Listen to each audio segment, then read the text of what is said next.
three schools today. Indian School Al Ghubra, which topped Pool A, the PSBB Millennium School OMR Chennai from Pool B, and the Indian School New Delhi from Pool C. The topic that we are debating today: this House believes that performance enhancing drugs should be legalized in professional sports. I repeat, this House believes performance enhancing drugs should be legalized in professional sports. As you know, we have made some changes to our format. The three adjudicators are now all neutral adjudicators. They do not belong to any of the schools.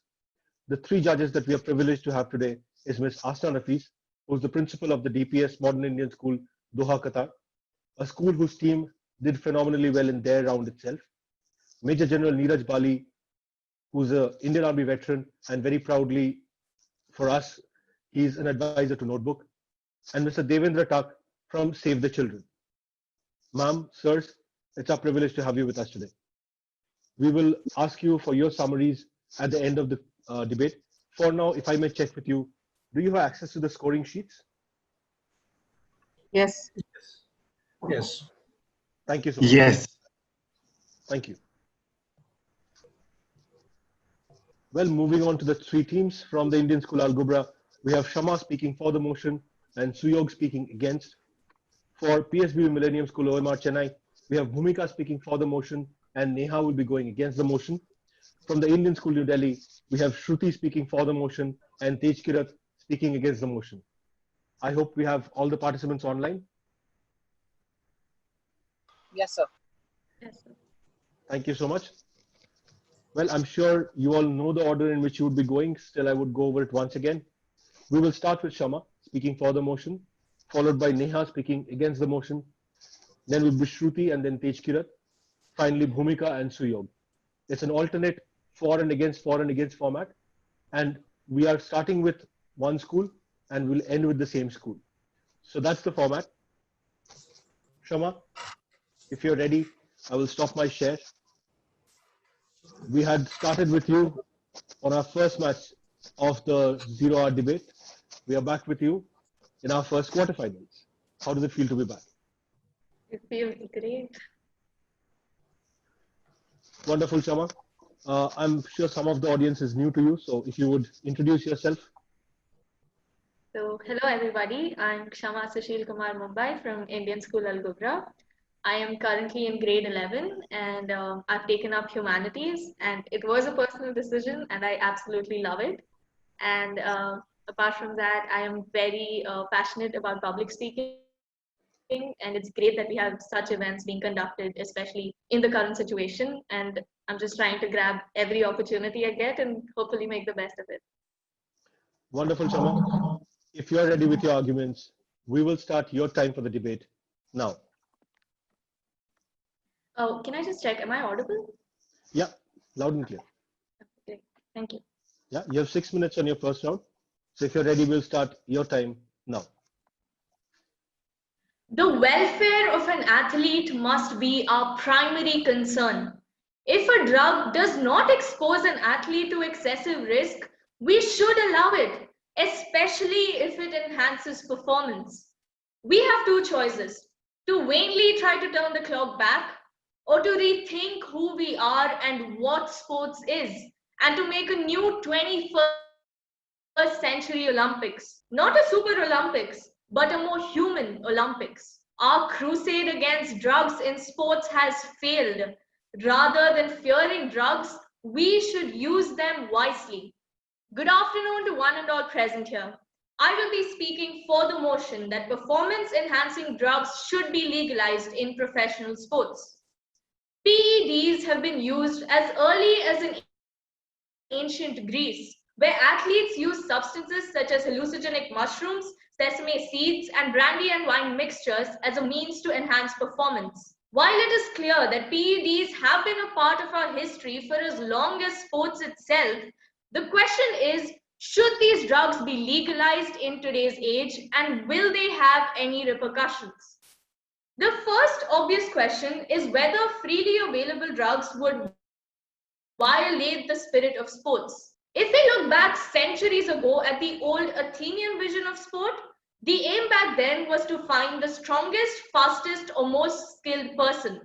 But clearly, we grow and evolve, and so does the perception of sports.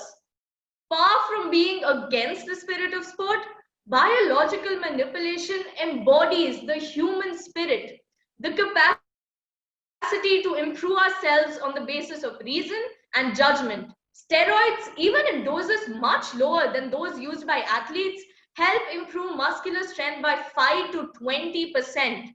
The result of this is that the winner is not merely the person born with the best genetic potential. Usain Bolt, the world renowned athlete, is good at what he does simply because his genes give him the ability to absorb more oxygen, which makes him faster. Therefore, with PEDs, sports might just be a less of a genetic lottery.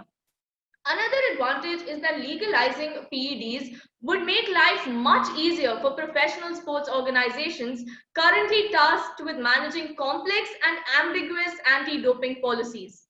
For example, athletes are barred from human growth hormone, which reputably helps with injury recovery, but they have free use of muscle building creatine. Not only would legalized PEDs help avoid the murky area of deciding what might be too enhancing, but they would save the bureaucratic trouble and possible embarrassment that accompanies disputed tests. Now, my worthy opponents might argue that such legislation will be unfair to other sportsmen who don't want to resort to PEDs. Well, hard luck, friends, but life is not fair. Some gymnasts are more flexible, and some basketball players are naturally 7 feet tall. By allowing everyone to take PEDs, we level the playing field. We remove the effects of genetic inequality. People do well at a sport as a result of the biology of their body, which happens to give them an upper hand.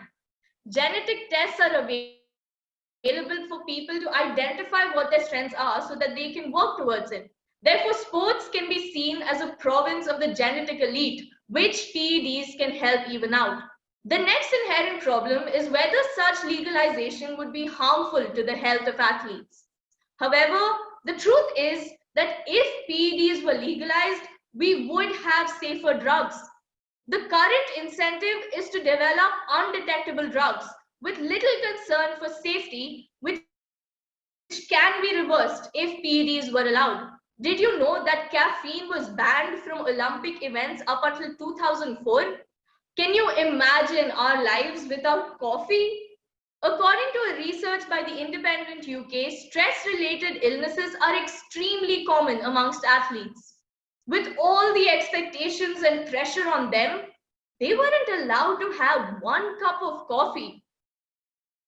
And clearly, the ban was a wrong decision. The truth is that legalizing and regulating drugs can work far better than proposing to ban them. While it is arguable that some drugs have undesired side effects, sports in itself is far more dangerous and we don't ban it. The number of deaths from playing professional football are 50 to 100 times higher than even the wildest exaggeration about steroids.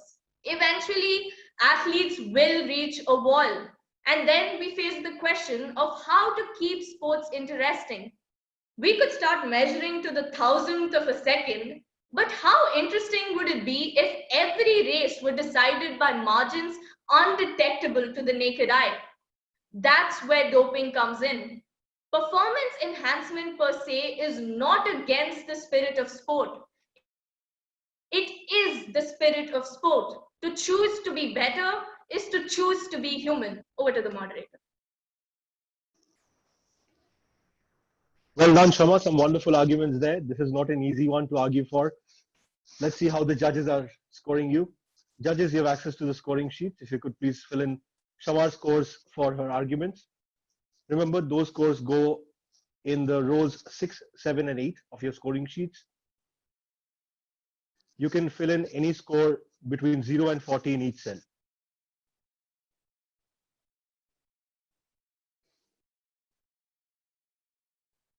Mr. Fees, I don't see you online on the sheet. If you could please confirm.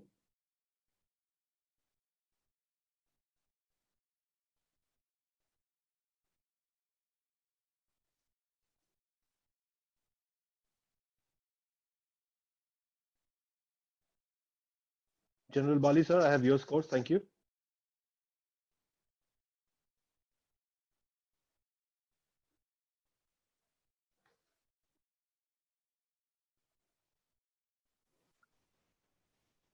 Can you give me a few moments, Subayu? Sure, ma'am. Take your time. Mr. Tak, I have your scores as well. Thank you.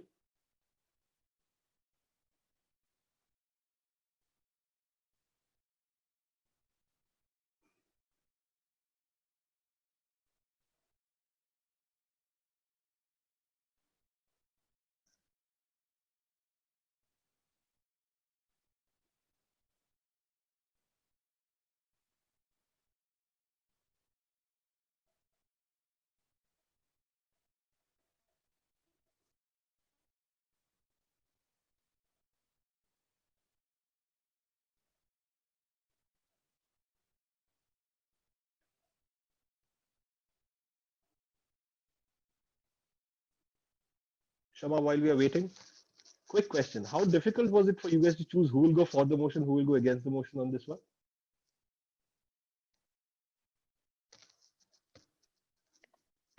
We just stuck to the older one. But yeah, definitely. I think it's quite an arguable decision because everybody wants to go against. But very well done, I must say. Thank you.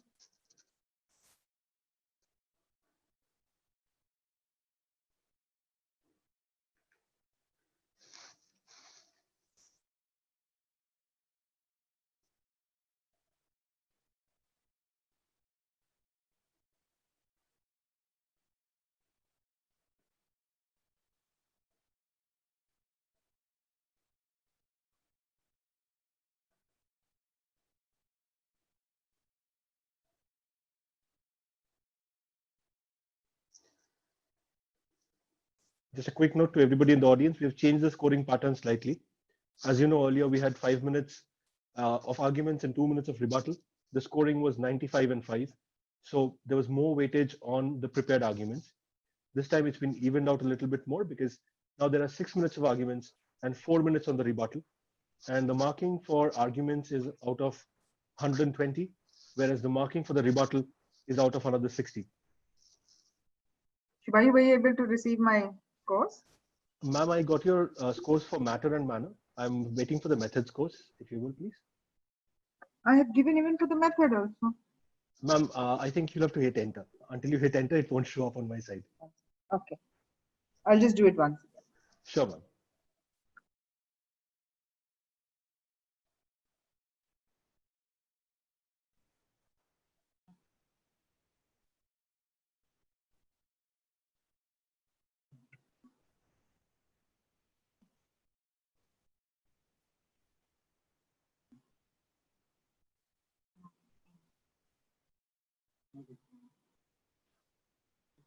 Are you able to see it, Subayu?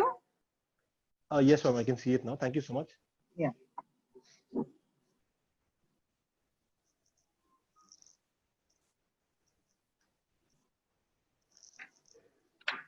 All right. So Shama already got a slight glimpse of how well she's done.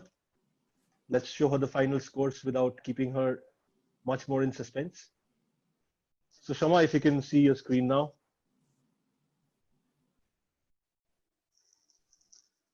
These are your scores after your initial 6 minutes of arguments on your screen. Very well done. These are your scores on arguments. We will come back to you for a rebuttal. But now it's time to go over to Neha. Neha, we would love to have you on camera. See me? Yeah, Neha, we can see you. Let's make sure everybody's seeing you as well. Great. Neha, I think we are seeing you for the first time. We would love to get to know you a little better before we start with your arguments. Okay. Good afternoon, everybody. I'm Neha Mahesh. I'm from 9th. I'm from PSBB Millennium School, OMR. I like creative writing and music. Wonderful, Neha. So if you're ready with your arguments against this motion, we will start your 6 minutes now. May I audible? Yeah, you're audible. Imagine taking the first step into the world of professional sports, a step away from an unprivileged past and towards a bright career. It would be a daunting task for anybody. But what if you enter the stadium and you find other athletes there, your idols there, doing 100 times better than you, 100 times better than you thought was humanly possible? And that's just it. It's not humanly possible. You've just started your career, but you're already disheartened. Not because you didn't train enough, not because you didn't have the skill, but because you did not have a few lavish drugs that have come to define the competition in sports. Good afternoon, ladies and gentlemen. Today, I'm going to be opposing the motion. This House believes that performance enhancing drugs should be legalized in professional sports. I'll be elaborating on two main arguments in this speech. One, about how legalization of PEDs impacts the disadvantaged athletes, and two, about the harms of drug abuse, which will be an even bigger problem on team proposition's side. In my first constructive argument, I believe there are three main groups of disadvantaged people who will be affected if performance enhancing drugs are legalized. One, the younger athletes. Two, the underprivileged aspirants. And three, those with physical or health constrictions. The younger athletes are new to the professional world. They want to gain reputation and rise in popularity to make their mark on professional sports. Due to this, they will definitely look up to the current stars of the games. And when they see established and celebrated players performing better due to PEDs, they feel the compulsion to emulate their success into their own careers. With the pressure to do well while they're still young, they become easy victims of drug abuse and coercion, forcing themselves to take more than the prescribed dosage. And if they are discouraged by doctors and regulations, they might decide to bribe health professionals or may even resort to the black market because they need the sponsors and the funding in order to gain the recognition they so desperately desire. In fact, it is out of a need to obtain such sponsorships and funding that many athletes turn to PEDs in the first place. In a world where consumption of PEDs is accepted and even glorified, a world that Team Proposition so willingly encourages, these young impressionable minds are bound to take more and more drugs. On the contrary, on Team Opposition's side, there is much less pressure for young sports people to take PEDs, as they would not want to hurt their reputation by going against the rules. Then there are the poorer aspirants, those who don't have the access to drugs and can't afford safe PEDs, while the richer opposition has both access to these drugs as well as the incentive to use them for better careers. And because of this, the underprivileged may resort to cheaper, more dangerous options. The worst part is that they can put themselves at risk of overdose or usage of unhygienic products because of the immense pressure the competition brings. They just end up digging their own graves, hoping to level the field. Even without the risk, it still results in feelings of hopelessness and desperation. They lose out on the sport not because they don't work hard, but because they could not obtain PEDs unlike their richer competitors. Thirdly, athletes with medical constraints cannot use these drugs without even severer consequences. This includes people with allergies or disabilities that restrict them from using drugs. This means that they're at a huge disadvantage compared to the other people for no fault of their own. And so, because of the extreme discouragement aggravated by drugs, these groups would probably feel inclined to quit sports altogether. A good example can be stated when Vicky Rabinowitz questioned a small group of athletes. She found that Olympic athletes in general believed that the most successful athletes were using banned substances. The same way, athletes would be forced to believe that they wouldn't stand a chance. They'd be forced to believe that only the rich and the advantaged can be the winners. I believe that sports are meant to bring people together, but that isn't what PEDs seem to be doing. So, do you really think legalizing them is a good idea? Moving on to my second constructive argument, how drug usage results in a plethora of health issues and why it is a huge issue on Team Proposition's side. Now, the question arises, why is drug consumption considered wrong or not that commonplace in society? Drugs, being illegal and punishable, results in a notion of it being morally wrong, because of which a stigma has formed around the product in the minds of society. Legalizing PEDs will result in a destigmatization of drugs. This can result in high cases of addiction when this incentive of morality is taken away. We've already seen the dangers of such a situation because of the opioid crisis. Though it stemmed from a safe legal painkiller, it branched out into a huge addiction, which in turn led to the usage of other harmful but cheap painkillers like heroin. Thus, an addiction to PEDs and an inability to access it becomes the gateway to greater demands in the black markets. PEDs can also take a huge toll on the biochemical functions of the body. It can cause acne, muscle weakness, fluid retention, vision problems, glandular malfunction, and infertility. The heart, liver, and blood vessels will be damaged. It can cause inhibited growth in adolescence and also cause mental health to deteriorate. An addiction to drugs will only lead to more harmful and drastic impacts on health. For all these reasons, this motion must fall. Extremely proud to oppose. Well done, Neha. Some wonderful arguments there. Let's see how the judges are scoring you. Judges, if you could please put in Neha's scores. Please be mindful that Neha is not on the second column. She is in fact the fourth column on your sheets.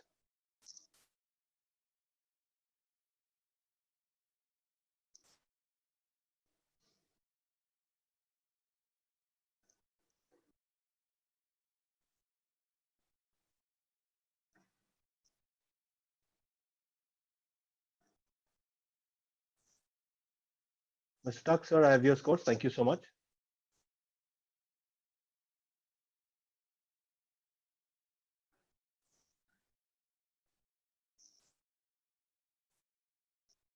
General Bali, sir, I have your scores as well. Thank you. Asta ma'am, thank you for that.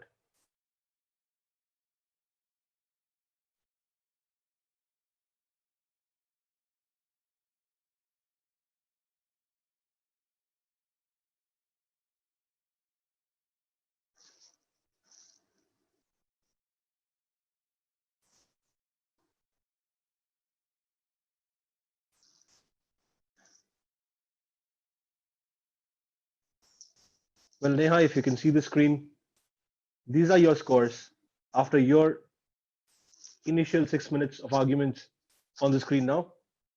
Very well done. And Shruti, you're up next. Shruti is again speaking for the motion. I will stop my share. Shruti, if you could have you on camera. Yes.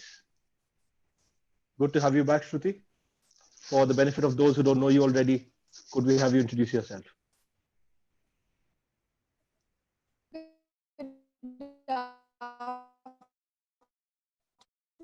My name is Shruti. I am an 11th grade student. The Indian Navy holds a place in my heart. Shruti, your connectivity seems to be a bit choppy.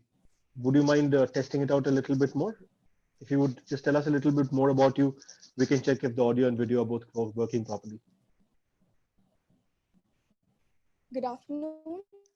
I'm audible right now? You're audible, but your audio is chopping in and out. Could one of the judges please confirm if the same is at your end, because it could be my connectivity also. No, it's Not- your connectivity is a little low. Unable to hear her clearly. Yeah, Shruti, is there a way to go to a place where you have a little better connectivity, perhaps closer to the router? I'll fix it. Yeah.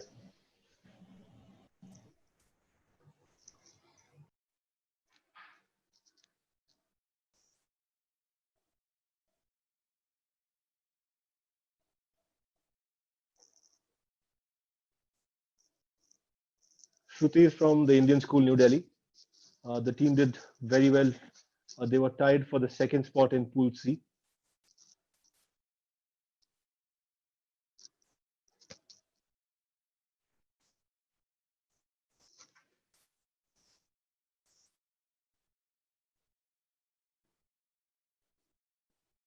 We will just give it a couple of minutes to see if she can get better connectivity.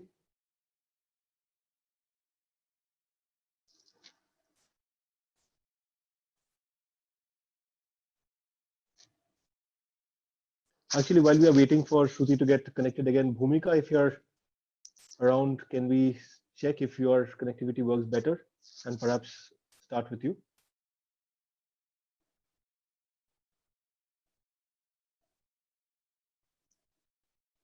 Bhumika, are you there?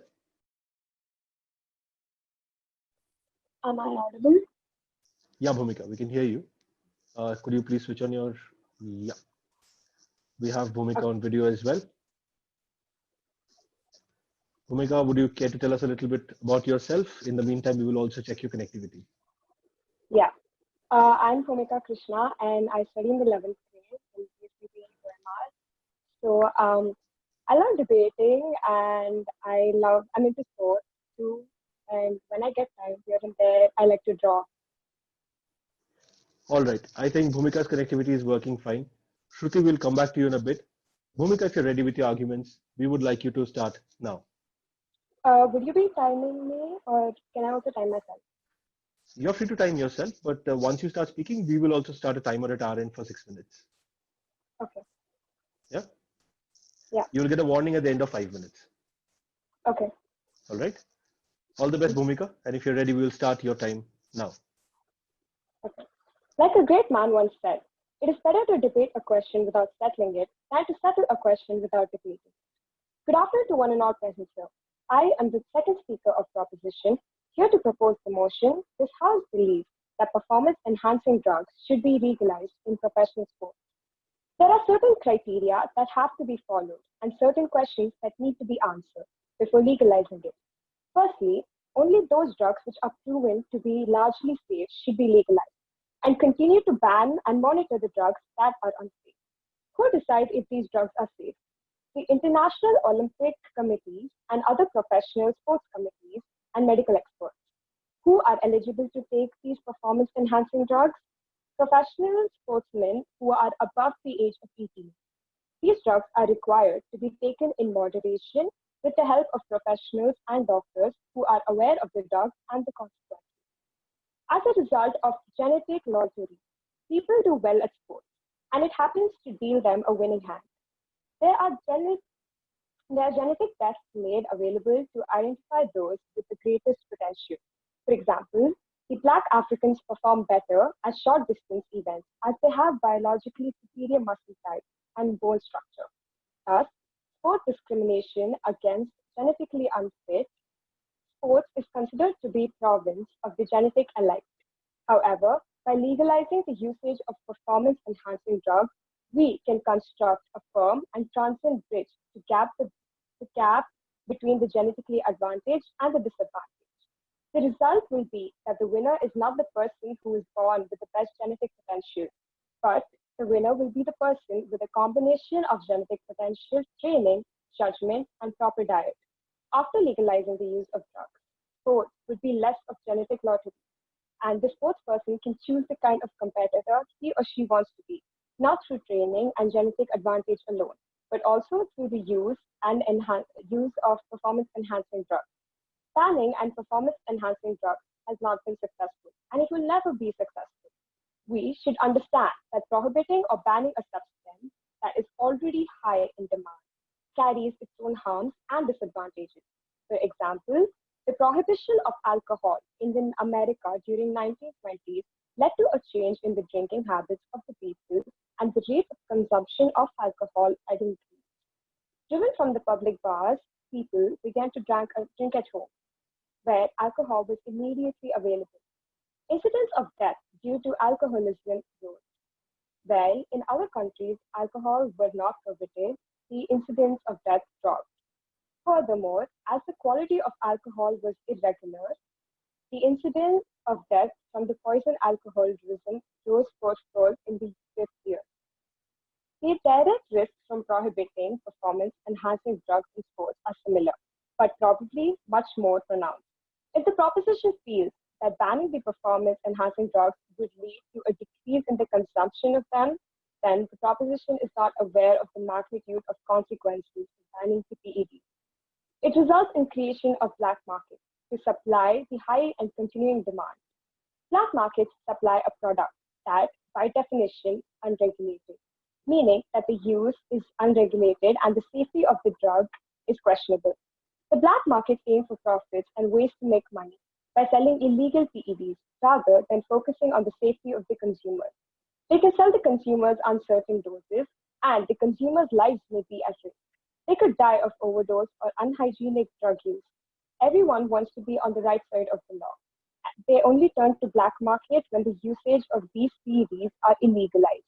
Thus, by legalizing the usage of performance-enhancing drugs, the professional sports person can purchase it legally, and the cost will be much cheaper than those sold in the black market. Plus, they would have proper prescription and professional advice on the dosage and the requirements. It's also more hygienic and ensures safety. There is a certain stigma on the users of performance-enhancing drugs. They are suspended and considered criminals in some countries, like Australia. But let me paint a picture to you. A classical musician commonly uses beta blockers to control their stage fright. These drugs lower heart rate and blood pressure. Basically, the quality of the musical performance is improved when the musicians take these drugs. Here, the classic music is arguably comparative as any sport, and regards are similar. There is no stigma attached to the use of these drugs. We do not think any less of the musicians who consume these drugs. If the audience judges the performance to be improved with these drugs, then the drugs are enabling the musicians to express himself or herself in a more efficient way. Hence, to improve the performance of the sportsperson and to make sports feel competitive for the audience, we need to legalize PEDs. Moreover, the current initiative is to develop undetectable drugs with the concern of little safety. Hence, if safe performance enhancement drugs were permitted, there would be greater pressure to develop safe drugs. Drugs would tend to become more safer. Thus, I conclude by saying that it is important to structure our procedures to derive the best possible outcomes for this sports industry by legalizing the usage of PEDs and to expand our limitations and restrictions. Thank you. Well done, Bhumika. Some wonderful arguments there. Let's see how the judges are scoring you. Judges, remember, we have changed the order a little bit. So Bhumika is in order 3 now. General Bali sir, I have your scores. Thank you. Mr. Tak, I have your scores as well. Thank you so much. Ma'am, I'm somehow not getting that row. Can you just move your cursor to the left or the right? You don't have to share your screen.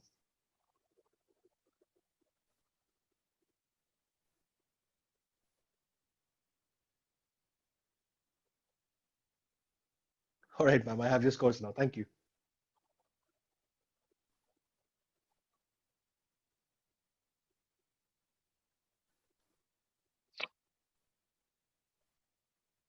Bhumika, just give us a second to tabulate those scores.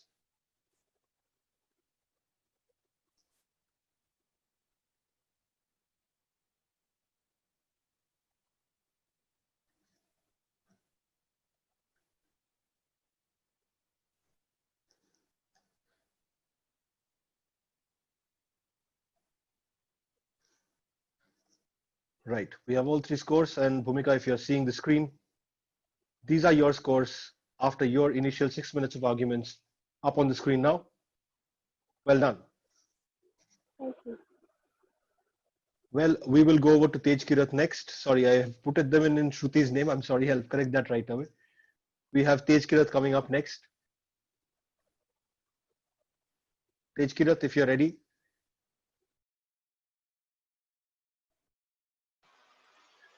Am I audible and visible? Yes, Tej Kirath, we can see you, we can hear you. Would you like to tell us a little bit more about yourself? And in the meantime, we will also get your connectivity tested. So my name is Tejkirat Singh Sukhija, and I love talking to animals. I love being alone into my thoughts, and I love singing as well as listening to Kishore Kumar songs. Wonderful, Tej Kirath. So if you're ready with your arguments, we will start your 6 minutes on the clock now. Life bowls you a beamer, a googly, a flipper, an off break, a carom ball, a cutter, a bouncer, an in swinger, an out swinger, a reverse swinger, a knuckleball, a yorker, and a beamer. And a true sports person is the one who treats all these balls alike and has only the target of taking himself to victory in mind. Good afternoon, ladies and gentlemen. Where many people today provocate the need of external agents to enhance the capabilities of sportsmen, I find myself on the flip side of this coin because I too am a sportsman at heart. The entire subcontinent skips a beat when MS Dhoni comes out with his bat or his keeping gloves. All fans of Lakers used to have their fan moment whenever Kobe Bryant used to jump for a slam dunk. Everyone in New York is exhilarated when the Yankees hit a home run. All New York residents raise a toast to all successful touchdowns by the Newcastle Knights. And the entire England was out onto the streets to celebrate its maiden World Cup win as well as its maiden Premier League win. But there's one substance, ladies and gentlemen, that has the potential to ruin all such celebrations because it destroys the basis of these victories, which until now were considered to be hard work, self-care, honest play, and above all, sportsman spirit. Ladies and gentlemen, some people in the present day world have gone so bored watching honest games with no doping drama that they are trying to legally poison the sports culture by encouraging the use of performance-enhancing drugs or PEDs. Now let's come on to a PED. What is a PED? A PED, or in simple terminology, a steroid, when enters a human body, reduces inflammation or the ability of the white blood cells of the body to fight and prevent infections and bacteria and viruses. It also reduces the activity of the immune system, which means that the person who is consuming these PEDs is more susceptible to getting infected by deadly diseases. And dear friends, the people who we are considering here are professional sportsmen who already have high metabolism, advanced immune system, and high WBC action levels due to frequent injuries that they face in their profession. So these drugs become suicide poisons for these international players. Now coming on to the reception part, some of the proposition speakers said that the reception level is good and that all the international players will be able to enhance their performance. Ladies and gentlemen, every human being has a different reception level, which is why some people are able to get rid of drugs even after excessive use, whereas some people die after mere exposure to drugs. Now, if we come on to a general aspect of the motion, ladies and gentlemen, sports persons are idolized to a great extent. Sachin Tendulkar is considered the god of cricket. So what do we expect in terms of PEDs? How can the legalizers assure the masses that they aren't supposed to consume these drugs as they aren't fit enough for these drugs, for the consumption of these drugs, and these are meant to be consumed only by the players, which itself is a dishonest claim. Now, if the sports persons start taking these chemicals, then in an eager to reach their idol's position, young sports enthusiasts will also be driven to fill their muscles with this biopoison. And ladies and gentlemen, coming back to my initial argument, what will be the point of winning competitions and championships on the basis of drugs flowing in your bloodstream? What will be the players be proud of, their power or the drugs' potency? Whatever natural abilities we have been given, we must perfect them. We should achieve through a combination of virtues such as fortitude in the face of relentless training, physical courage as we persevere through pain, and cleverness when we outsmart our opponents. I'll give you another example, ladies and gentlemen. Every Indian would at least remember two events from the 2011 World Cup final. Number one, MS Dhoni's winning six over long on. Number two, Sachin Tendulkar's celebration parade at the Wankhede. Now imagine a hypothetical situation where these players had artificial power in their arms. Would have they been proud of their victory? Would they have had tears of joy in their eyes? No, ladies and gentlemen, because they would have known that this is not their victory. Though legalized, they have used external agents to gain the power and win the cup, which is why the title would have lost its importance. Citing another example here, ladies and gentlemen, many of you might be aware of the major ball tampering incident that happened in South Africa in March 2018. Cameron Bancroft, Steve Smith, and David Warner were banned from international matches for a long period. But when we are allowing humans to tamper their own bodies, then ball tampering also shouldn't be considered a criminal offense or a crime in the future.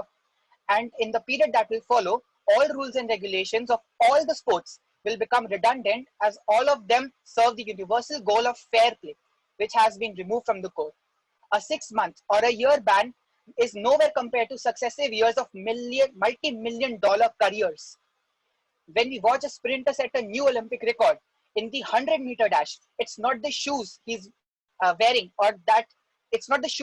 that command our admiration, nor is the coaching he has received or the energy bar he has consumed just before the event. All these just contribute to the record that he has set.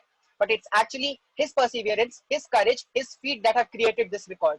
And I ask you, ladies and gentlemen, what sort of a world are we living in, where the activities invented to release the stress and anxiety from our mind and rejuvenate our body, provide oxygen, fitness, activity, etc. have become so stressful that we are now trying to legalize the use of unfair means just to win matches? It will be a lose-lose situation for us if we legalize performance-enhancing drugs. Thus, I, Tejkira Singh Sukhija, sign off on the note that we have no right to mess up with the lives of international sporting heroes and the millions of followers who literally worship them as gods, just to fan the idea of a better gameplay. We have to remember that life doesn't have a reset button, and once these drugs snatch the life out of somebody, it will be a loss not just to the sports fraternity, but to the entire humanity. Thank you. Over to the moderator, please. Well done, Tej Kirat. Some wonderful arguments there. Let's see how the judges are scoring you.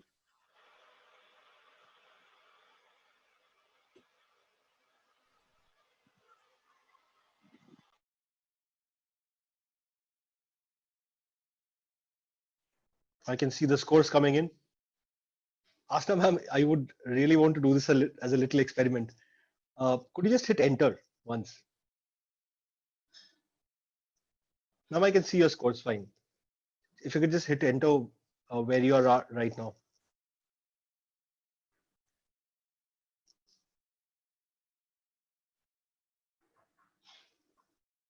It's very strange that only one score wouldn't show up. No worries, ma'am. I've taken your score. Thank you.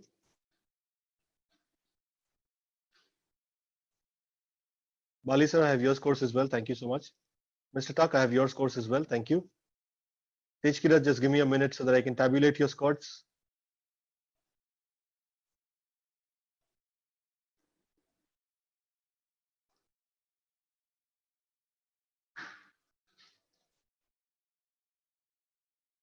Well, Tejkirat, if you can see the screen now, these are your scores after your 6 minutes of arguments up on your screen now. Very, very well done. Thank you, sir. I will stop my share, and Shruti, I'm sorry, we'll have to, Shruti, would your connectivity be better now? Could we try? Yes, sir. Great. I can see you, I can hear you. If you could just give us a small audio check so that we can verify it's better now. Good afternoon. First of all, I would like to thank Notebook and my school for giving me this opportunity. I am an 11th grade student in the Indian School, New Delhi, and I'm passionate about history. Like I mentioned last time, the Indian Navy holds a special place in my heart. Wonderful, Shruti. I see that your connection is much better. If you're ready with your arguments, we will start your time for 6 minutes now. Everyone present here uses performance-enhancing technologies. We use cars and computers to make our work more efficient. We drink caffeine to kickstart our day, and every athlete in recorded history has used performance-enhancing technologies. The Babylonians and Romans used herbs to improve their performance in battles. Naked Greeks put on shoes to run faster, and runners everywhere carbo-loaded before races to enhance their performance. Why then do we have a replay of the Salem witch trials to discredit and humiliate elite athletes for doing what has been a standard practice for a millennium? Greetings respected adjudicators, the moderator, my worthy opponents in the audience. I, Shruti Arora, stands here to tell you that performance-enhancing drugs should be legalized in professional sports at all costs. If we really want to address the issue of illegal steroid use in professional sports, I propose that it's time to head in the direction which legalizes the use of performance-enhancing drugs. Let me bring it to your attention, ladies and gentlemen. Nature is not fair. Ian Thorpe has larger feet than the average, which give him an advantage that no other swimmer can get, no matter how much they exercise. And like Sharma mentioned earlier, some gymnasts are more flexible and some basketball players are 7 feet tall. By allowing everyone to take performance-enhancing drugs, we level the playing field. We remove the effects of genetic inequality. Far from being unfair, legalizing these drugs promotes equality. Yes, ladies and gentlemen, performance-enhancing drugs promotes equality. If the use of steroids is permitted for professional athletes, doping would be healthier and more efficient. The medical ethics around it would be standardized. I argue that doping should be allowed within safe, measurable, and physiological parameters. Given that drugs are significantly cheaper than sports psychologists, permitting their use might actually level out the playing field for poorer athletes. If fairness is a major concern, we can easily solve the problem by lifting the prohibition, thus making drugs available to all athletes. But the important point here is that as long as the participants are grown adults making informed choices about the possible consequences, there should be no restriction on what sportsmen and women can do. We don't stop grown-up men punching each other senseless in the ring or putting their body in the path of a leather ball traveling at 95 miles per hour just because they could come to harm. We trust them to make their own choice. So why stop them from taking substances to run faster or hit harder? Coming to my second argument. For years, we have been told that the problem was Lance Armstrong, Dwayne Chambers, or Marion Jones. But now we know that it is not an individual, a country, or an organization. The problem, ladies and gentlemen, is human nature. Athletics is humanity pushed to the extremes, both physically and mentally. Today's sportsmen and women are pressured to win by their coaches, managers, and of course, us. Who can blame them for taking supplements? Track and field, indeed a sport, will never rid itself of doping, no matter how draconian the penalties. The stakes are simply too high. To further strengthen my previous arguments, ladies and gentlemen, I would like to point out that the purpose of professional sports is entertainment, witnessing the seemingly magical feats of human athleticism and physical ability. An increase in steroid use would only serve to increase the talent and intensity of the game and bring it to a higher level. The sense of sports is that winning touchdown, that sprinting finish, and that fence-clearing home run. Steroid legalization for professional athletes won't jeopardize that. It will only enhance it. An athlete who seeks an advantage from drugs just moves up to the level appropriate to his or her underlying ability. There are no drugs to enhance the human characteristics of judgment and leadership. And if there were, would we not want a prime minister to take them? And why are the strips of adhesive plastic on the nose absurdly believed to increase oxygen intake, more acceptable than a drug which reduces air resistance? These drugs reduce muscle damage that occurs during a hard workout, helping athletes recover from the session more quickly and enabling them to work out harder and more frequently. The ability to perform well in sporting events is determined by the ability of the body to deliver oxygen to the muscles, and these drugs help the athlete's body do just that. Stimulants improve endurance and reduce fatigue. Our expectations from these athletes have increased far beyond what humans are capable of. The time is not far when all professional athletes start taking these drugs to meet the public expectations of a superhuman. This desire to win, motivated by huge economic incentives or social pressure such as national gold medal expectations, will never separate performance-enhancing drugs from sports. Let me make it clear to my worthy opponents that the game of the tortoise and the hare between doping athletes and inspectors would remain, and sports will always be considered unfair if these stimulants are not legalized. Ladies and gentlemen, we can continue the trend of hysteria with one doping scandal after another, further embarrassing the field of professional athletics. Or we can legalize and regulate performance-enhancing drugs to the benefit of sports and sports fans alike. Who are we to decide what athletes do with their bodies if their coaches and they themselves deem it right? Let's do ourselves and our athletes a service by allowing them to perform at their best. Thank you so much. Over to the moderator. Well done, Shruti. Some wonderful arguments there. Let's see how the judges are scoring you.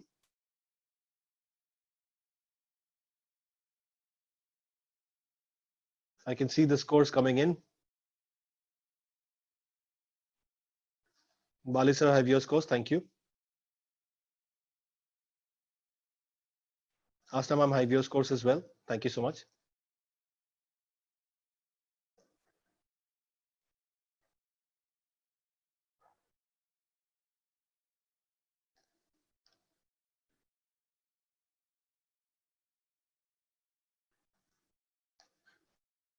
Shruti, just give us a second and we will get your scores across to you as quickly as a non-drug enhanced speed would allow us.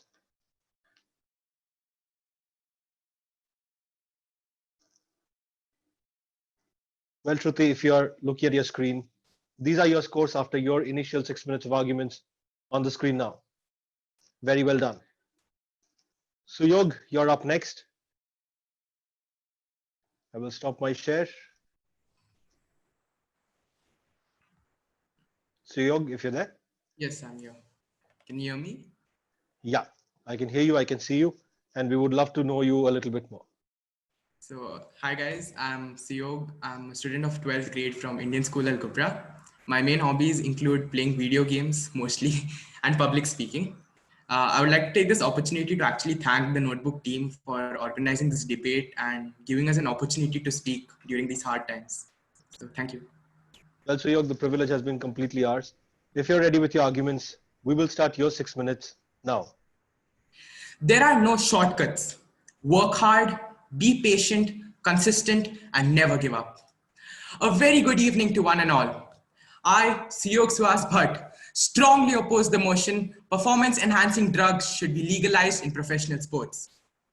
What exactly do we mean by performance-enhancing drugs?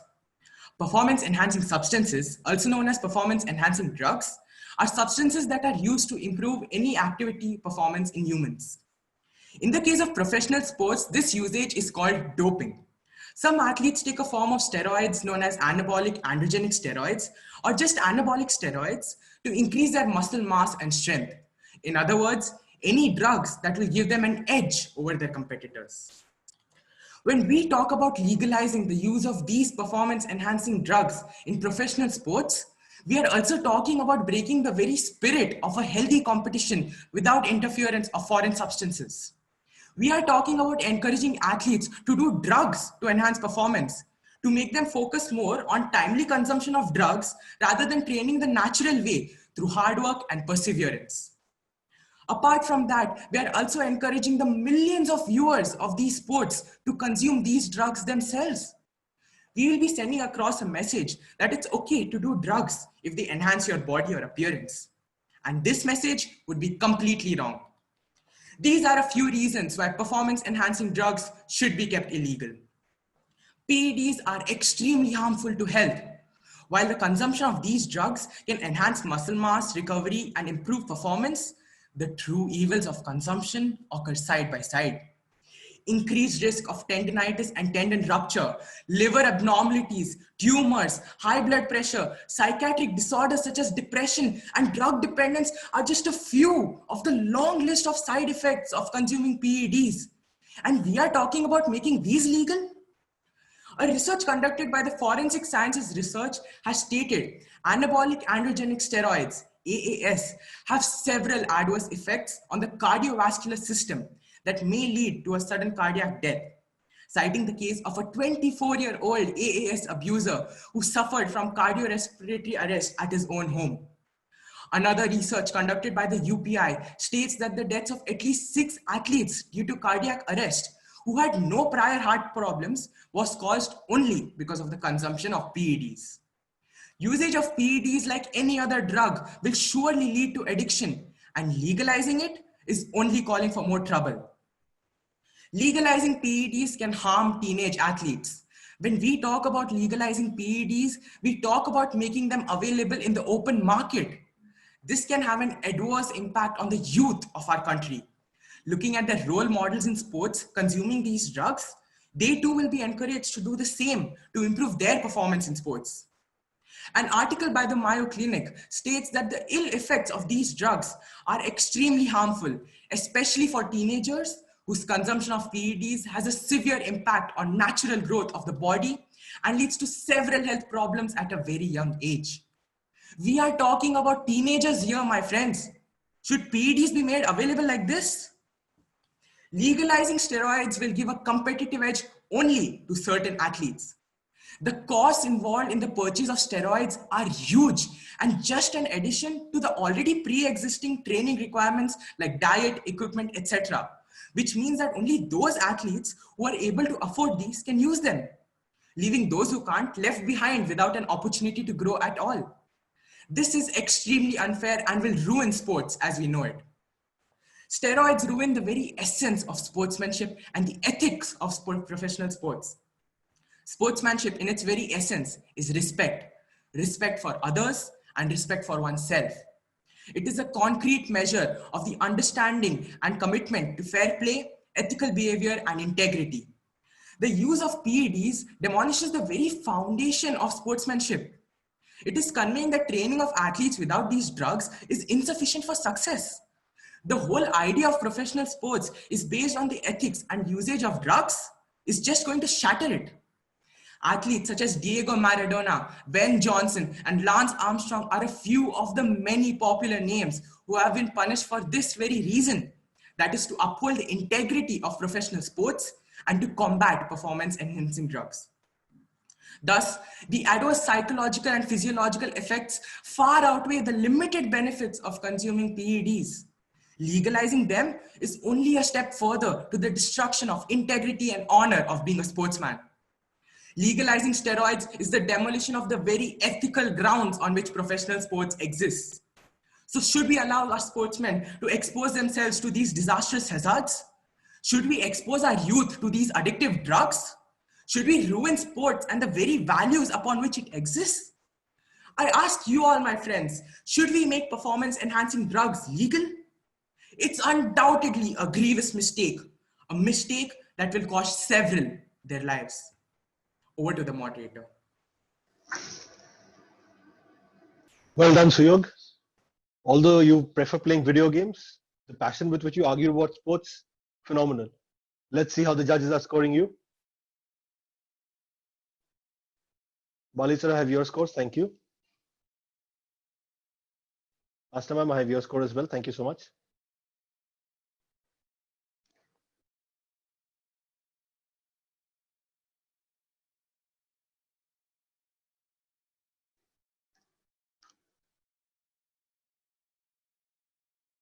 Let me quickly put in Suyog's scores.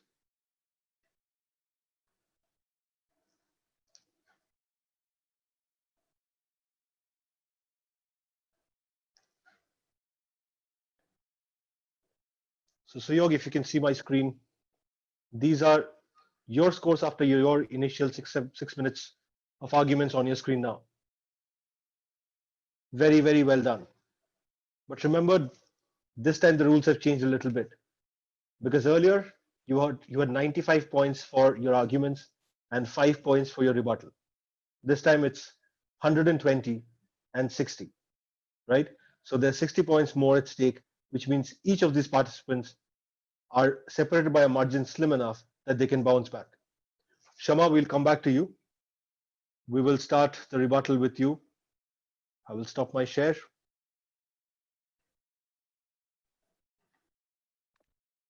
Shama, are you ready with your rebuttal? Yes. Yeah. So Shama, if you're ready, we'll start your time for the rebuttal. 4 minutes, if you remember, now. PEDs in no way are against sportsmanship, as this is just another way to level up your game to achieve what you can with what you have. My worthy opponent started by saying that PEDs are a disadvantage for underprivileged athletes and people with health conditions. Firstly, PEDs are in fact much more affordable than other means of training. For example, to raise oxygen levels in blood, athletes have various measures: PCV, hypoxic air machines, and EPOs. The last method, despite being the cheapest, is illegal, which is what is unfair to poor athletes.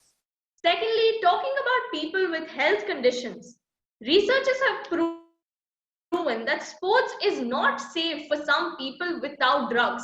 Asthma, high blood pressure place their bodies under unique stresses which PEDs can help even out.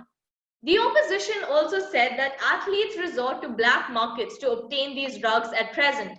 And I am glad they brought this point up, because it is clear that everybody is able to see the problem. And you know what the best solution for this would be? Legalize these PEDs. It is advantageous to athletes and it helps solve the black market problem. How's that for a win-win situation? Next, the opposition time and again said that drugs ruin the essence of sportsmanship. And the very fact that my opponents have brought this point up proves that we live in a society where we reach conclusions without logical reasoning. Drugs equals bad, right? Wrong. Not all drugs are bad and not all drugs taken are unethical. If that were the case, nearly half the medicines we use today would have to be banned. Next, my worthy opponent stated that PEDs can negatively affect teenagers. Let me remind my opponents that we are proposing PEDs be legalized only in professional sports. The motion does not talk about legalizing PEDs otherwise. And if we consider what the opposition said, there are n number of things in this universe that can negatively affect teenagers. Banning them is not a solution.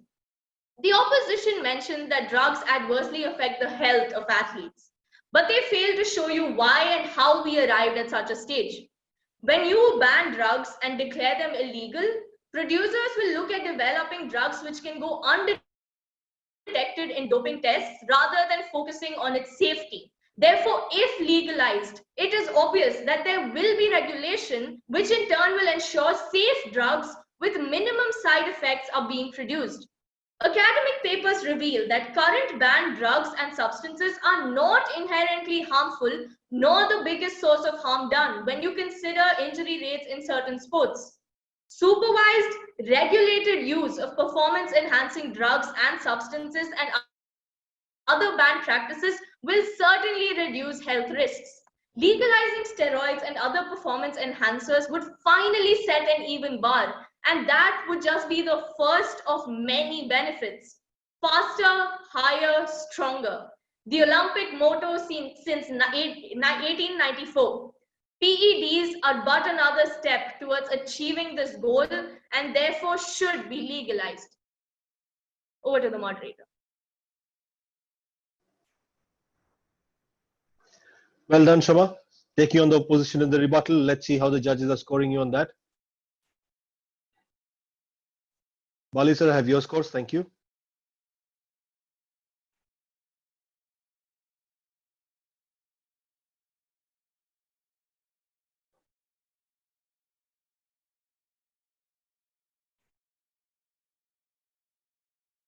Mr. Tak, I have your scores as well. Thank you.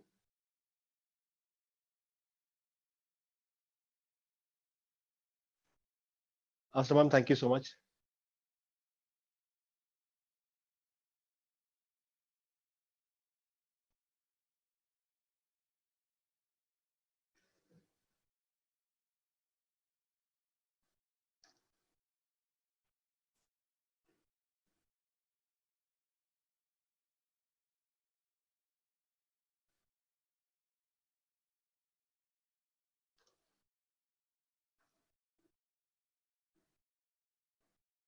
Yes, so I finally have all of Shama's scores. And Shama, if you can see the screen, these are your scores at the end of, oh, sorry. Let me just, yeah. So Shama, these are your scores after your 6 minutes of arguments and 4 minutes of rebuttal on your screen now. Well done. Neha, you're up next. Am I audible? Yeah, Neha, we can hear you. Let me quickly get you to the center stage. Yes. If you're ready, Neha, we will start your time for the rebuttal now. The proposition repeatedly stated that life isn't fair and that drugs can help even the entire playing field. Well, no one just wakes up a perfect sportsman. Yes, there is some genetics involved, but that isn't the whole story. It takes practice and dedication to reach their goal. A lot of great sports players have existed and they have done great things without the usage of PEDs. Giving both a rich man and a poor man 100 rupees is not leveling the playing field. PEDs would turn a genetic lottery into an extremely unfair competition because they give chance both to privileged and underprivileged to make use of them. And then if they can't afford PEDs, life isn't fair and they're just going to have to deal with it. Well, previously they just talked about leveling the playing field and making it a fair game. So you're going to give everyone an equal chance without giving everyone an equal chance. And then they also stated that they also said that they won't be legalizing all kinds of PEDs, only some kinds. Well, we already told you about the opium crisis. As soon as the stigma surrounding drugs is removed, so is the morality factor. The more harmful drugs will be available in black markets and there will be people to buy them. People who cannot access the safe drugs will do so out of addiction. And they also stated that it will save time and money on testing. But you haven't legalized all kinds of PEDs. So there will still be some standardization required, and there will still be some testing required. So this will require the same, if not more, costs being spent on testing. And should we really care about the viewers' expectations of sports people rather than the athletes themselves? Should we really put the health of the athletes after what the viewers expect of them? So should we really use the pressure as an excuse to validate the usage of PEDs? And they also stated that when technology improves, the side effects will reduce over time. But what about the present scenario? The side effects are very relevant, as is the drug abuse. And finally, I would just like to say that yes, it does reduce the morality of the entire sport, because it's about while viewers do look for drama, they also look for celebrating underdog stories, people who rise up against a challenge and overcome all odds. Fans are more inclined to look up to sports people with humble beginnings. Also, on-side opposition, we don't believe in introducing drama at the risk of individual health. Thank you. Well done, Neha. Let's see how the judges score you on that, taking on quite a few points put forth by the proposition bench. Thank you, ma'am. I have your scores.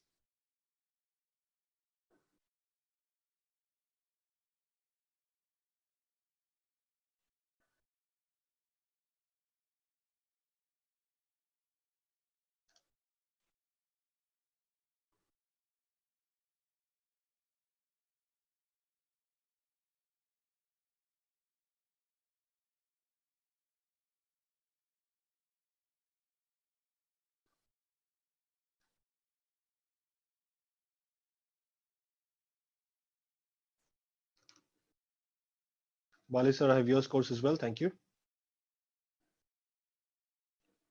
Mr. Tuck, I have taken your scores too. Thank you. Well, Neha, if you can see the screen, these are your scores after your 6 minutes of arguments and 4 minutes of rebuttal on your screen now. Very well done. Bhumika, you're up next. Let me quickly get Bhumika to the center stage.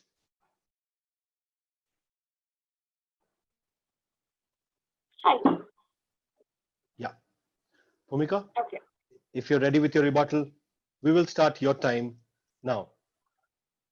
Let me draw you an analogy.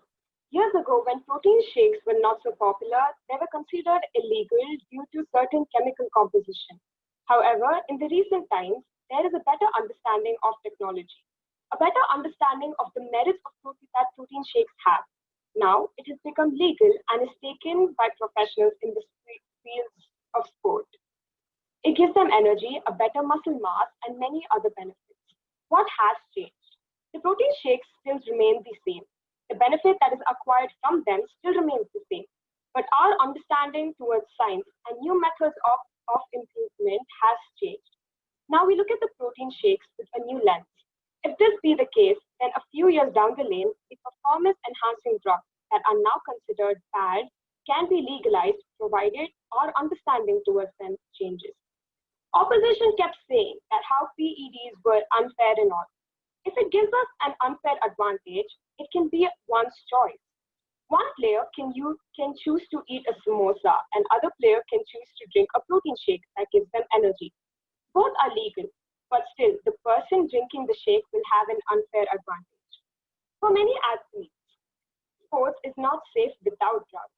If they suffer from asthma, high blood pressure, or any cardiac problems, these drugs help them do better. Drugs only enhance the performance.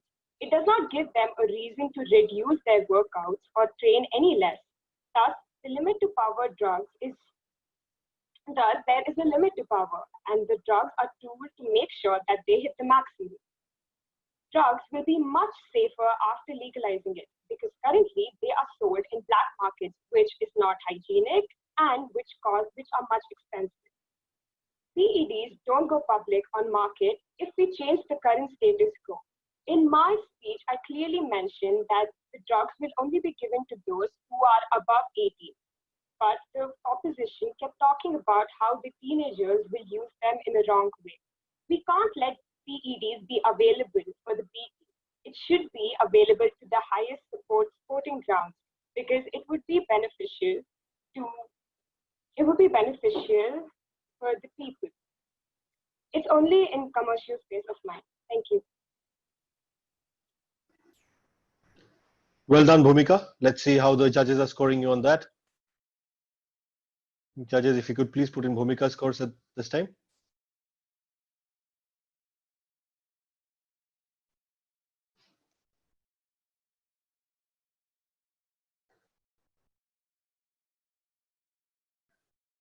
Asta ma'am, thank you so much. I have your score.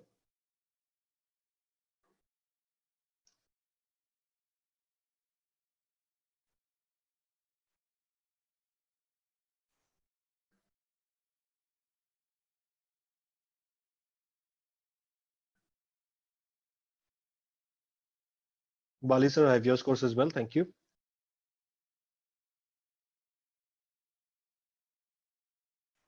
Mr. Tuck, I have your scores as well. Thank you so much. Well, Bhumika, if you can see the screen, these are your scores up on the screen now.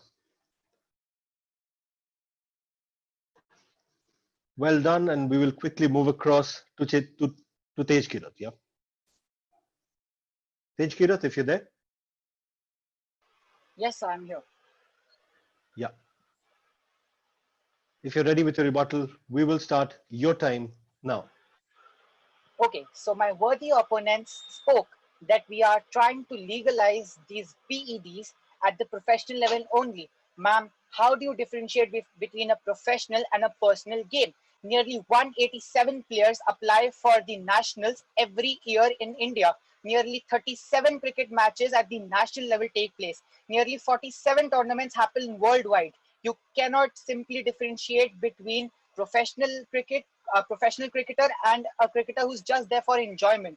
If anyone can make a fake ID card and get these PEDs for themselves. How can you just blame it on us that we are not trying to say that we are bringing it a personal touch into this? The black market, they can easily sell their products, their drugs in the name of PEDs by just stating that we have very well copied this entire formula, and there are many enthusiasts who will buy that. They will buy those drugs in the hope of getting at that position. Now, if I take a track and field example, at the beginning, the players are made to start from a distance between them. Why? Because the outer circle is of more length than the inner circle. That is a fair play. And now if we make everyone eat a dose of a drug, a PED, and we make them to run from the same position, that is unfair because ultimately the person at the last string, last hook will have to take a longer round to win. Isn't that unfair? Means that we are incorporating in sports. And if we say the German team, which had won 11 out of 13 Olympic medals, had later sued their own government for giving them anabolic steroids. Why? They weren't satisfied with their win. They knew that they have not won it in a fair manner. They have used unfair means, and if you are a sportsman, the thought of cheating just hits you here as well as here. It's not acceptable. Thank you.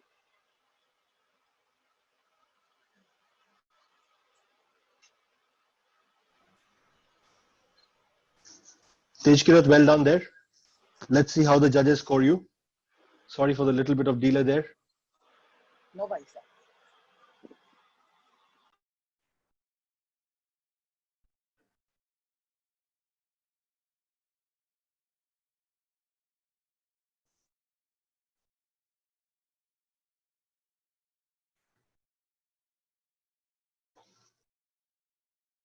Asta ma'am, thank you so much. I have your scores.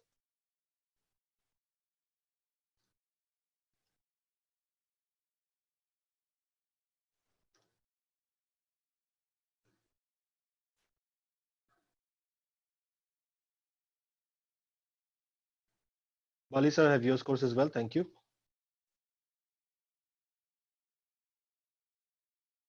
Mr. Tuck, I have your scores as well. Thank you so much.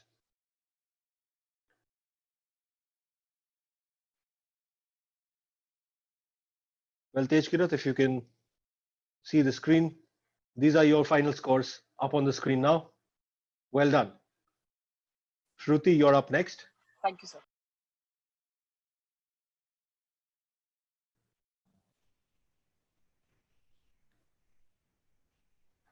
Shruti, I hope your connectivity is still doing very well. Great. If you're ready with your rebuttal, we will start now. Thoughts run on his mind, expectations and promises weighing down on him. They have high expectations from me. How shall I face the world if I don't meet their superhuman demands? Now, there is only one thing that can help me.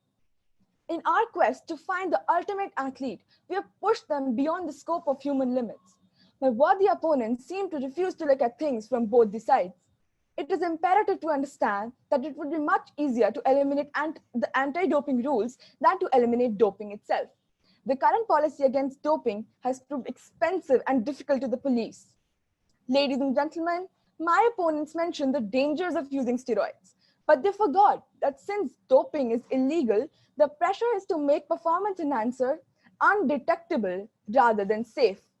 Legalizing their use would make sports safer, as there would be less pressure on athletes to take unsafe supplements and a pressure to develop new safe enhancers and to make the existing ones more effective at safe dosages. Let me settle one more argument, ladies and gentlemen. My worthy opponents believe that performance-enhancing drugs, or in simple words, steroids, offer an unfair advantages, but advantages are only unfair if they are unequally distributed. The usual solution is to expand access. The question of affordability is not valid here. Long gone are the days of amateur sporting competitions. Elite athletes can earn tens of millions of dollars every year in prize money alone, and millions more in sponsorship and endorsements. The lure of success drives them. Performance-enhancing drugs are no more sports' dirty little secret. It is high time that they now be legalized because they are here to stay. What we can do away is with the hypocrisy. The only thing not legalizing these drugs does is turn performers and their coaches into liars and cheats. None of this would happen if they were legalized. For the most part, the only thing certifiably bad about steroids is that they improve athletic performance. Somehow, we have decided that the only hardworking professionals who shouldn't be permitted to enhance their performance are athletes. It is time to admit that not all steroids are dangerous and that every individual and every situation cannot be addressed with the same set of rigid rules. Instead of banning steroids, we should control them, cool the hysteria, and educate without scaring. Performance-enhancing drugs, or PEDs, do not undermine the effort one puts in. PEDs just boost their capacity. Athletes still need to put in effort to bring their muscles to the maximum capacity, even with the medication. Ladies and gentlemen, if the public wants to see sportsmen hit 500 feet long home runs, which is well beyond the capacity of a human being, what are athletes supposed to do in a situation like this? The pretense of public outrage will never be cut. Not to forget how countries sponsor sportsmen as national heroes. Let me reiterate my point. The desire to win, motivated by huge economic incentives or social pressure, such as national gold medal expectations, will never separate enhancing drugs from sports. Ladies and gentlemen, whether we accepted this or not, drugs have become a part of modern sport. Instead of condemning them, all athletes should be allowed to take whatever substances they feel will allow them to perform better. Thank you. Over to the moderator. Well done, Shruti. Let's see how the judges are scoring you on that. Bali sir, I have your scores. Thank you.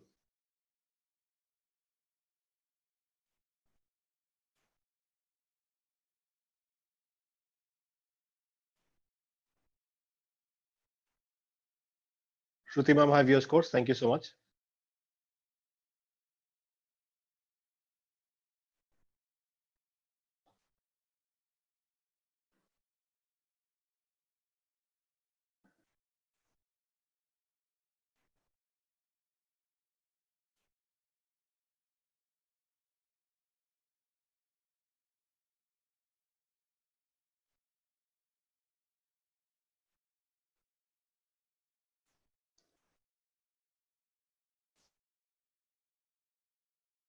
Well, Shruti, if you can see the screen, these are your final scores on the screen now.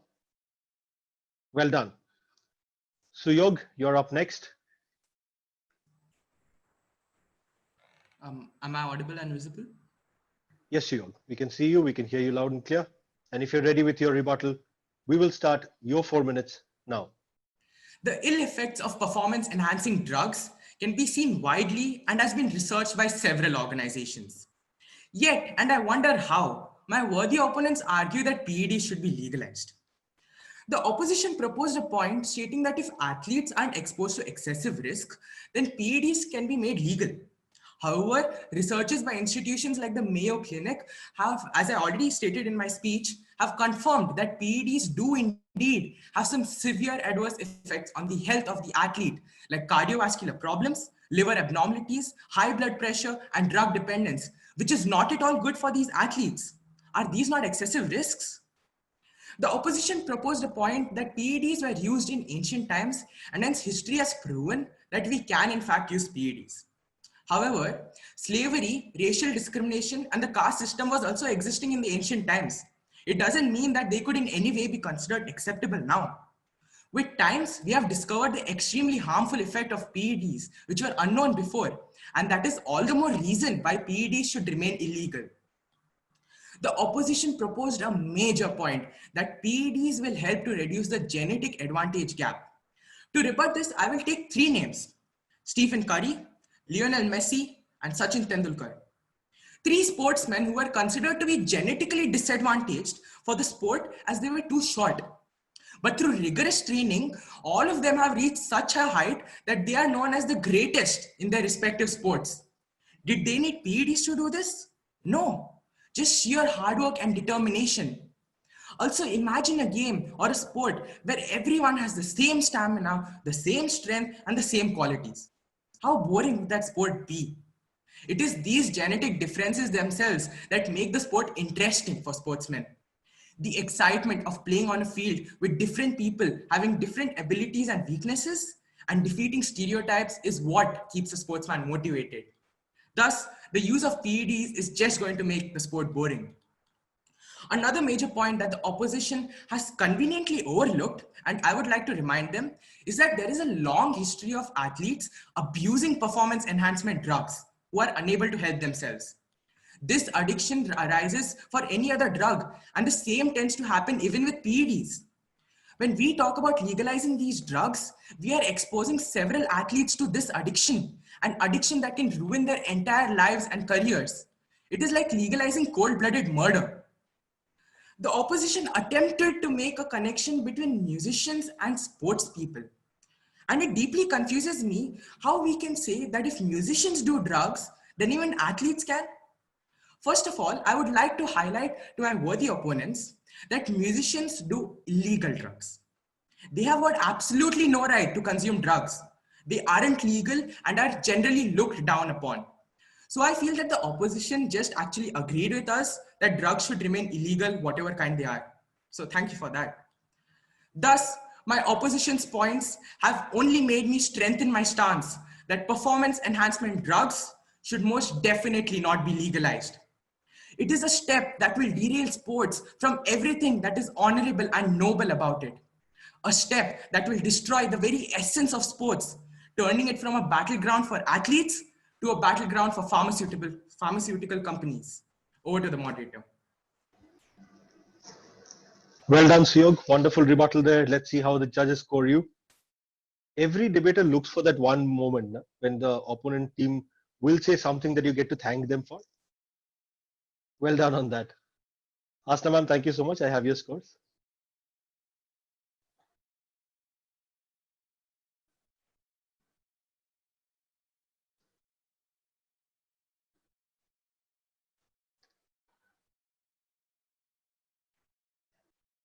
Bali sir, I have your scores as well. Thank you.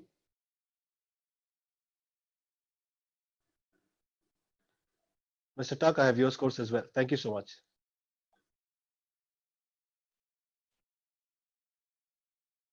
Well, Suyog, if you can see the screen, these are yours and everybody's final scores up on the screens now. But remember, there is an audience poll to it. So don't just open the champagne yet. Judges, I will take just a couple of minutes to tabulate the scores and get the final tally up.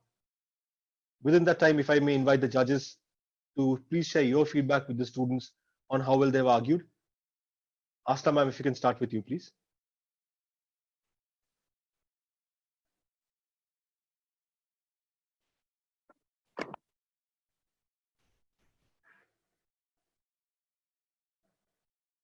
Good evening, everyone.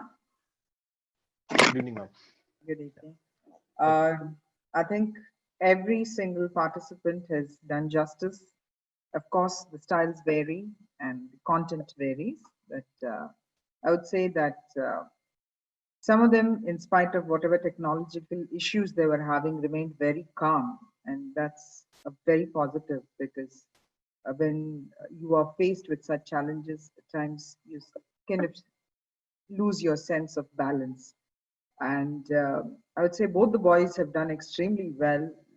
They had a lot of content, not that I'm any gender biased here, but the matter that they had was really worth listening to, especially the rebuttals.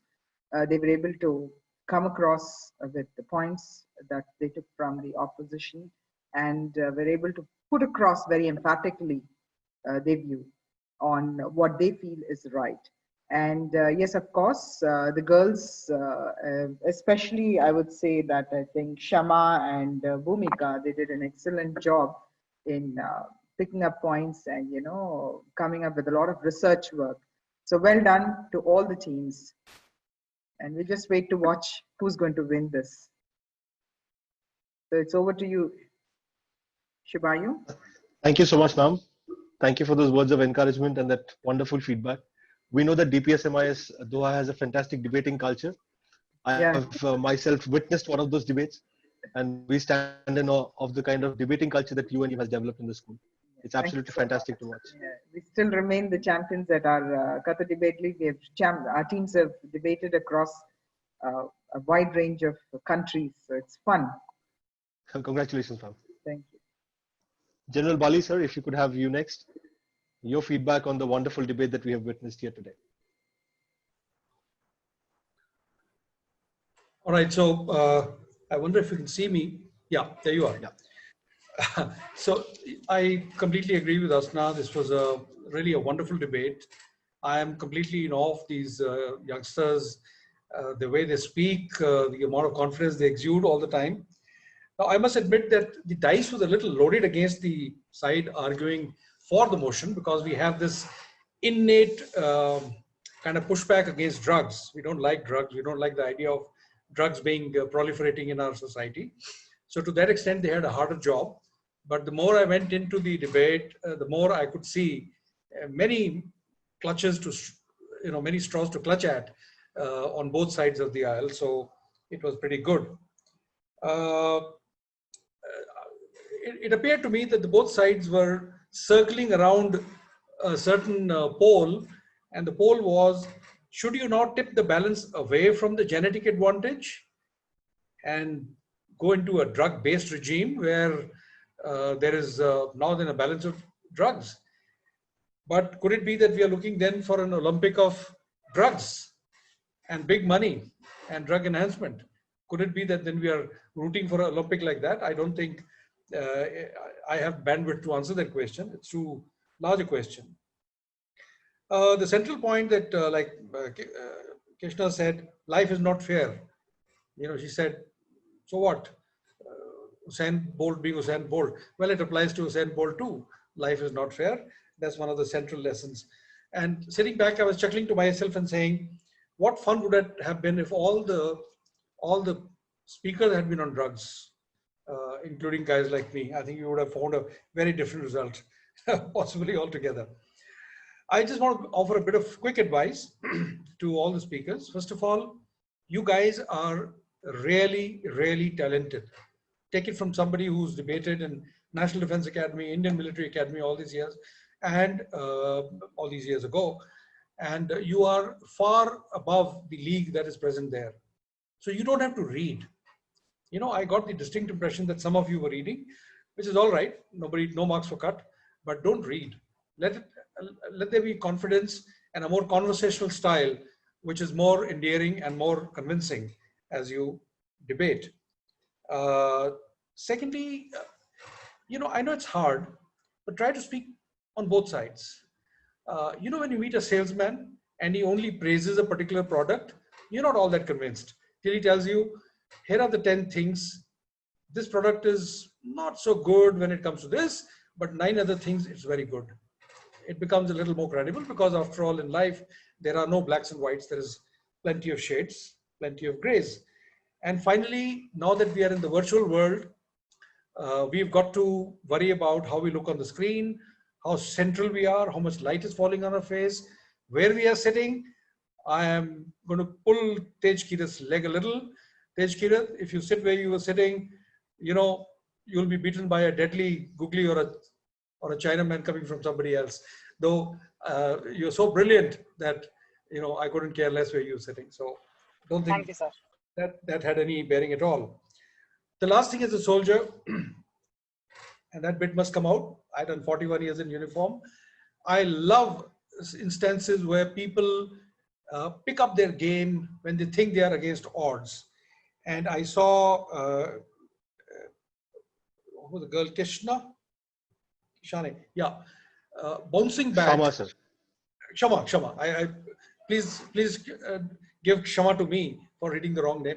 Shama, I really appreciated the fact I saw a little cloud of worry pass your brow at the end of the first session, and I saw how brilliantly you came up. So I really congratulate you. You are, it doesn't matter who wins, all of you are winners, but you're also a winner in my eyes. So go by what Nelson Mandela said. It doesn't matter how far we fall, it matters how we pick ourselves up. Thank you very much. Thank you so much, sir, for those wonderful words there. Mr. Tuck, if we can have you next.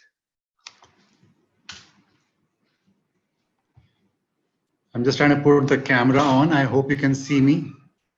Not yet, sir. We can hear you loud and clear. Okay. Can you see me? See you now, sir. Yes, perfect. Thank you so much. Okay. So it was really fantastic to hear every participant. And of course, I mean, like, the previous judges mentioned, each one of you was really spectacular. And the margins were so slim between each one of you. But I mean, talking about performance enhancing drugs, I was wondering if a couple of the boys had taken them before the debate competition today. So because they, really came out very strong. And yeah, I mean, in the end, I mean, I also have been debating in my university a long time ago. And, one keeps wondering about the fact that if you come in the beginning of the debate competition, and if you're a boy or a girl, do those things have any kind of an impact in the final scores? And I had my own opinions about those things, but good to see here that the rebuttal was there and that you had a chance to again come back, and some of the debaters actually performed much better in the rebuttal and they were able to catch up on the scores. I think the overall scoring, if I can say, among the three judges was quite consistent in terms of how we rated each of the participants compared to the others. And, it's just fantastic to see each one of you. And, no one's a winner or a loser. And I'm sure there'll be many more competitions where people who don't, the team which doesn't win today can carry on and maybe come back stronger. But to me, I mean, each one of you is fantastic. And numbers are just numbers. Ultimately, you can be all proud of what you achieved today. It was wonderful listening to every moment that you were talking to us. So congratulations and all the best for the future. Thank you so much, sir. Just so that the debaters know, Mr. Tuck works with the Save the Children NGO, which we are obviously partnered with. He has also been a very seasoned journalist, holding senior editorial posts with some very famous magazines. Well, this is when we go to the audience for a final call, because as it is, this one has come down to the wire. I will share the team scores as they stand now. The Indian school Ghubra has a slight lead and they have an average of 149. The PSBB Millennium School OMR average is 127, and the Indian school Delhi, 1 point behind the Indian school Ghubra, is at 148. And this is where you, the audience, get to choose who has been the speaker of the day. You would see a poll come up on your screen. You will have 1 minute to think well and cast your vote. Pick the speaker you felt was the best today and cast your vote. You will have 1 minute, and you see the poll on your screens now. The school with the best speaker of the day gets 20 more points, so could easily be the decider between the top two schools there. who are separated by a very slim margin of just 1 point on the average.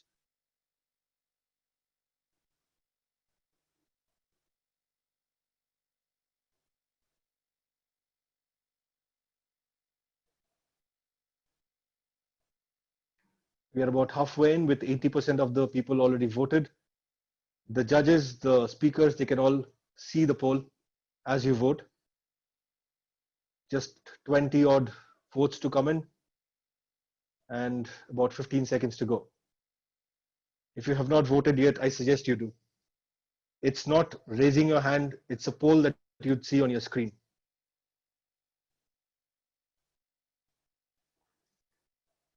And that's a minute on the clock.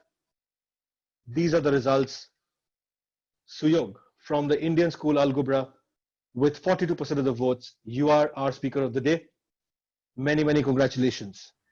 Thank you so much, sir.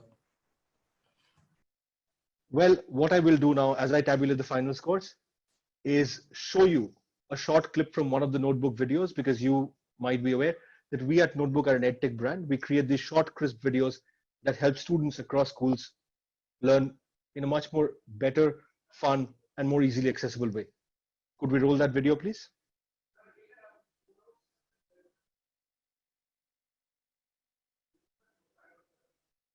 Abhishek, if you're there.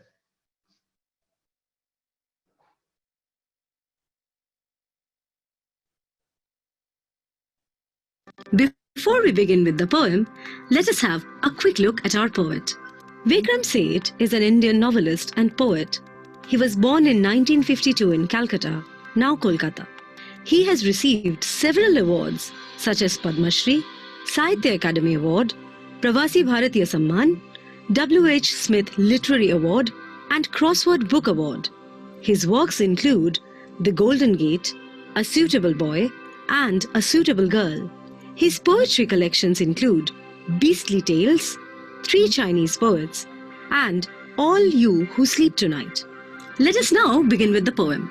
This poem has the same kind of theme as other pieces that were taught to you in lower classes, such as Ozymandias and In the Kingdom of Fools. Two different kinds of themes come together in this poem. The first is how people in power are often obsessed with building statues and structures to commemorate their own triumphs and victories, and why this is completely futile. The second is how, when foolish people are placed in positions of power, they can make arbitrary and random decisions that go completely against any rational logic or even against the general welfare of citizens. Just like the king and the minister in the Kingdom of Fools, the king in this poem is so full of himself that he uses his powers arbitrarily, and it ultimately leads to his own downfall. The Tale of Melon City by Vikram Seth. In the city of which I sing, there was a just and placid king. The king proclaimed an arch should be constructed that triumphally would span the major thoroughfare to edify spectators there. The workmen went and built the thing. They did so since he was the king. The king rode down the thoroughfare to edify spectators there. The narrator begins a tale of a city where the king was just and placid. Just means fair, and placid is a word that means calm. The use of irony begins here, as the king, as we shall very soon see, was neither just nor placid. The king formally ordered for an arch to be built across the major route of the city. He wanted the arch to signify his triumphs and victories. The workmen followed the order and completed the arch. Soon, the king visited the route to motivate and instruct the others to follow him. Under the arch, he lost his crown. The arch was built too low. A frown appeared on his placid face. The king said, "This is a disgrace. The chief of builders will be hanged." The rope and gallows were arranged.